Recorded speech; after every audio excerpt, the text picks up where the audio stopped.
stuck. So basically, if we want to give some confidence in our code, we just switch between the implementation in the abstraction, just to rely on the type system, but it's not given in the abstraction. So I really wanted to speak about that. I think it's really cool. Instead of applying it to the type, can you go and say, when somebody implements a particular trait, can you apply the exhaustive to that? Can you say, oh, this trait is supposed to be exhaustive? So no, you don't have this information. You have the information only if you deal with case cases. No, from the beginning. I meant when you're doing the annotations, when you're jiggering with the compiler, when you're adding the module to it. Can you do that? No. Actually, the type stuff and the trait stuff are very, very different in the compiler. And there is, I didn't find an easy way to unify them. I think, I don't know. Okay, do you have questions? I don't know if you understood the end. I know that the end is going to be a bit. Okay. Actually, I have a question about embedded DSLs, especially when you are adding your own custom AST more or less and having implicit, especially with the arguments. Is there best practices in terms of documenting the DSL, or is there any tool that actually help you by the way, the argument here is really expecting a date, but if you enter an integer, we will convert it automatically to a date? So basically, you rely on the compiler most of the time. It doesn't work very well all the time.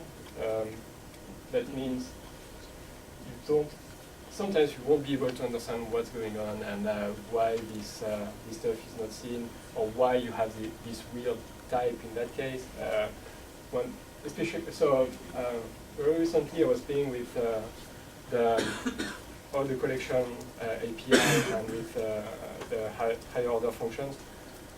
And you have implicit all over the place, and you never have the right type in your collection that you want. So it can be very weird, and I had to say I don't really understand what's going on all the time. And so I don't know, in the documentation itself, when I implement Scala, basically I don't really give any documentation because you have the types.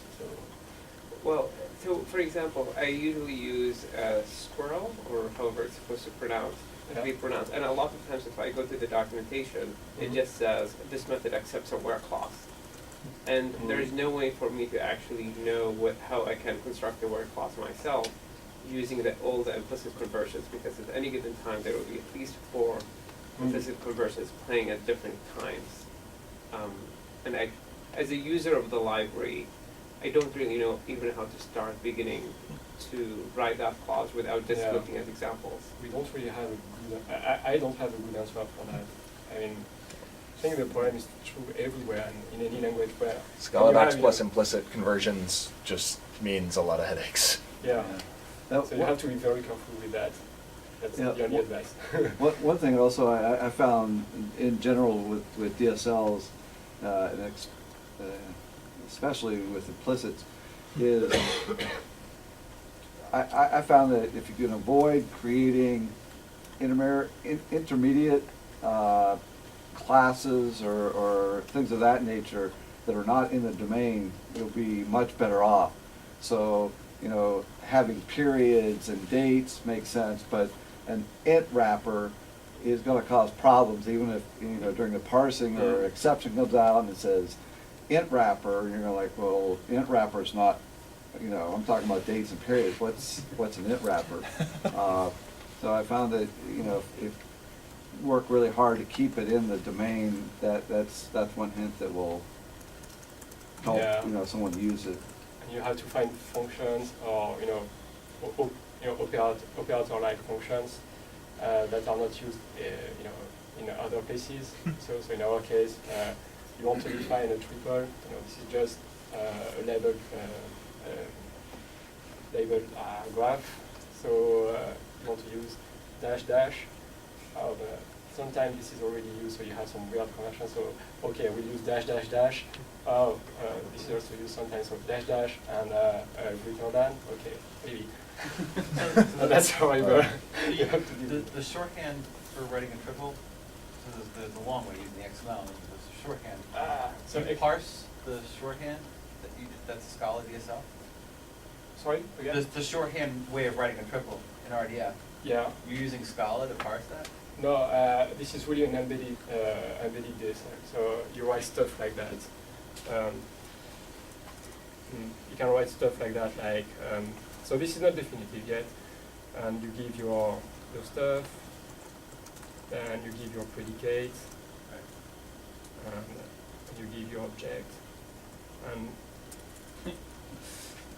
when this is, it's interesting when you can do stuff like that. For example, you can factorize, for example, or you can just continue your graph, because an object of a triple can be the subject of another triple.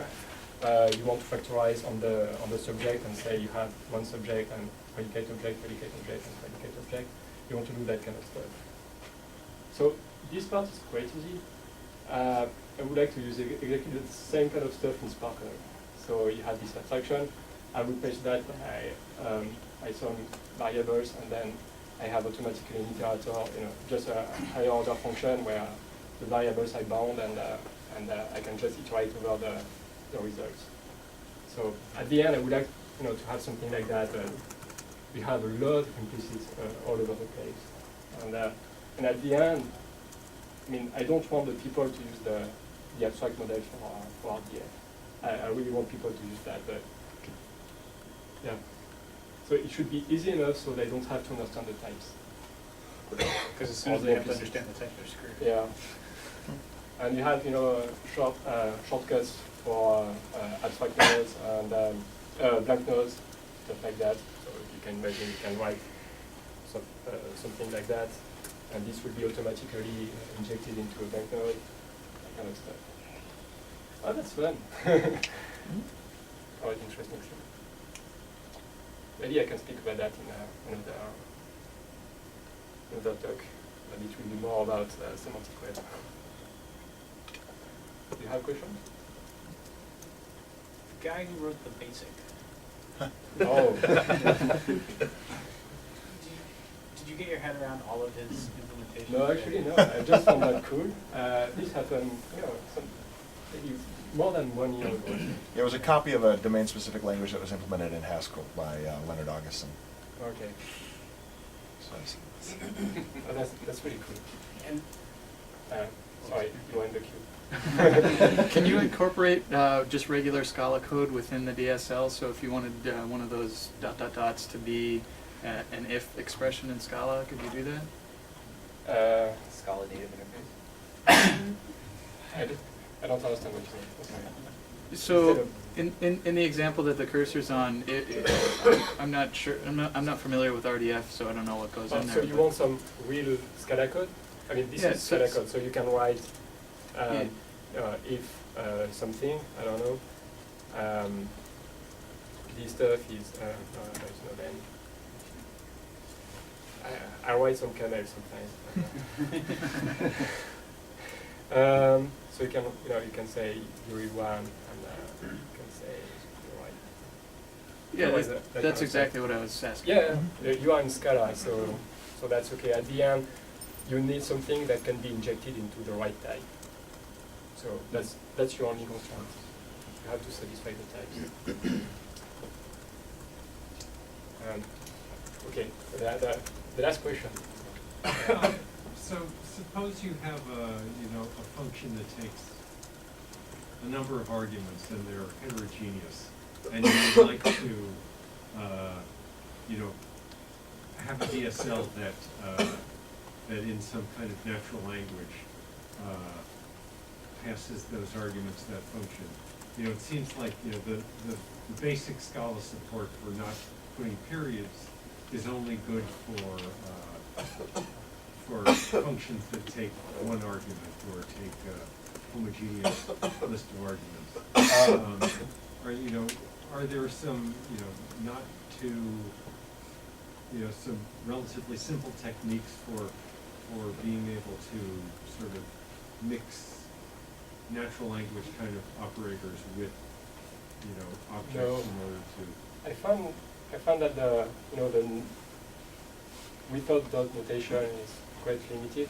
I mean, it's very well adapted to collections because it works all the time the same way. You have something, you have higher order function, and you can pipe everything. Actually, I use that only in this case, or when this is really simple. I mean, I just have object, method, and one simple argument. I don't have that. I tend to use the dot notation. It's better in OK mode. You might be able to translate it in recurring, right? So if you have a bunch of one argument functions, and you partially apply them in each place in the thing, you know if Scala will be able to parse that or not, but it'd be worth a try. But essentially, each one is You parentheses. have to provide the parentheses. Well, no, you won't have to do so I'm thinking it's maybe possible, and I don't have a compiler in front of me, but if you make a one argument function that returns a function that takes another argument, you may not be able to have to do all the parentheses and dots all along the way. Right, sure. I mean, I think you have to create a bunch of objects, and each object has a method, or each class has a method that, you know, is the English word that you'd like, and you could use. And you can reinvent small talk style method calls.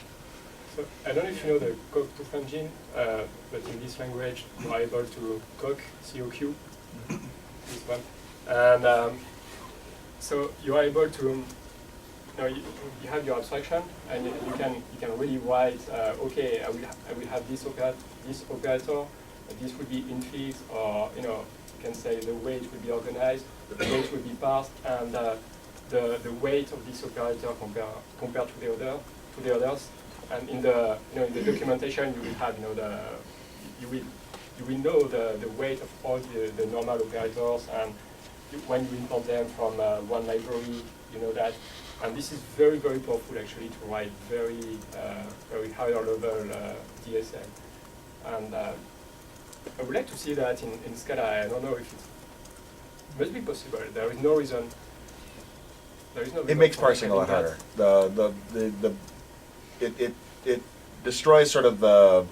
There was a paper that said, like, in order to parse, there's no class of languages that's dumber than Perl. They can parse Perl, basically. I can't remember the name of the paper anymore.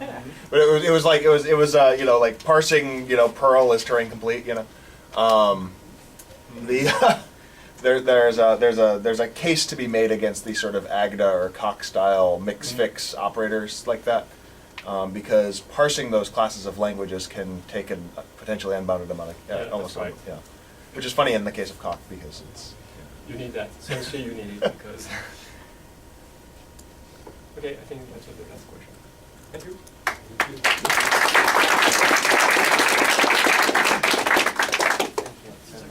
So does everyone? So first one, we're going to do for the IntelliJ title license.